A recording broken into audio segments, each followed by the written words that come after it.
Hi, I'm Tim. Welcome to our channel and thanks for logging on. If you enjoy these videos, do me a favor and subscribe to our YouTube channel right here at Watchbox Reviews. I would really appreciate it and I promise to update daily. If you love this watch, you can see it and purchase it on our website, thewatchbox.com. Today, we discuss the most traditional of Rolex Day Dates. 36 millimeters in yellow gold. This is the Rolex Oyster Perpetual Day Date 118238.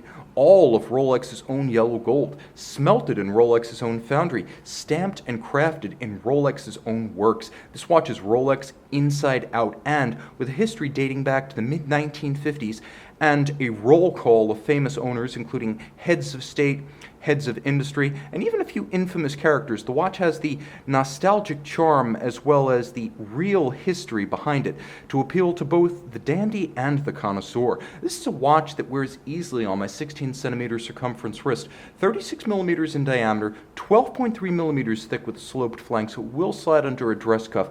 You can note that 43.2 millimeters lug-to-lug and 47 if you include the solid end links of the bracelet. This is still a watch that could fit well on a smaller wrist, but it has the gravitas to hold its own against a tree trunk forearm. Remember, Winston Churchill wore a 36 millimeter Rolex. Now, the timepiece has a 20 millimeter spacing between the lugs, but you have to be crazy to throw the watch on some sort of an aftermarket strap option when you get the Rolex President bracelet as standard. The timepiece features the President, 3 links, as supple as the 5-link Jubilee, but more robust in the hand. It has much of the solidity of the 3-link Oyster. It's a wonderful combination of the best traits of the Oyster and the Jubilee, right down to the finish, combination of polish and satin with staggered link sizes, and of course, the removable links are fixed by screws. The clasp, inherited from the Super Jubilee bracelet, is, as ever, a crown clasp, but there have been a few changes.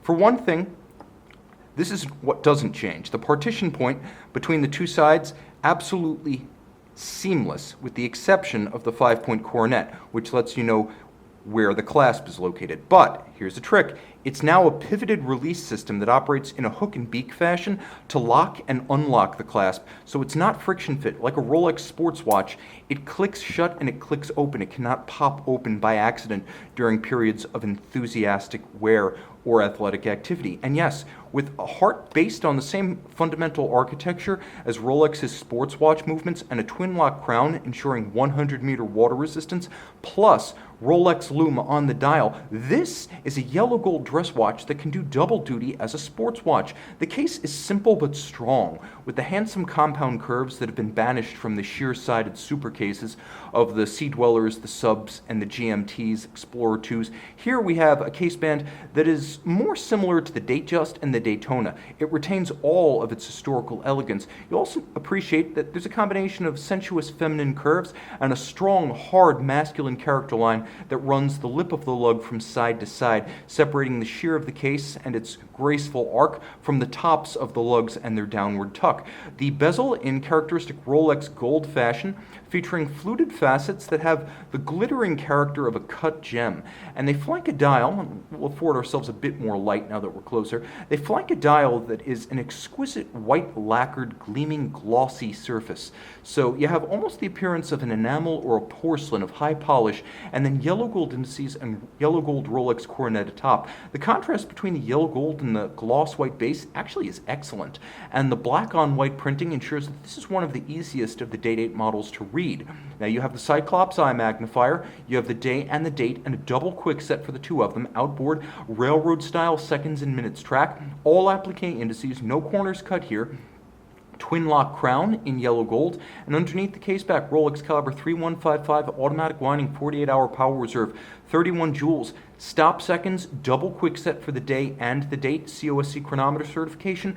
The movement is then cased up by Rolex and tested beyond chronometer standards, so to no worse than -2 + 2 seconds per day, hence the basis for the nomenclature superlative chronometer, officially certified on the dial. It does feature a full balance bridge with a free sprung balance for shock resistance, an overcoil Breguet hairspring for positional isochronism and resistance to gravitationally induced timing deviation, and finally, that free sprung balance features and overcoil in parachrome blue, oxidized niobium zirconium alloy, so it is robustly anti-magnetic. So it's anti-magnetic, highly water resistant, loomed at night, automatic winding, and highly shock resistant. That sounds an awful lot like a sports watch, but if you're seeing what I'm seeing, you realize it also has the grace and glamour of a dress watch.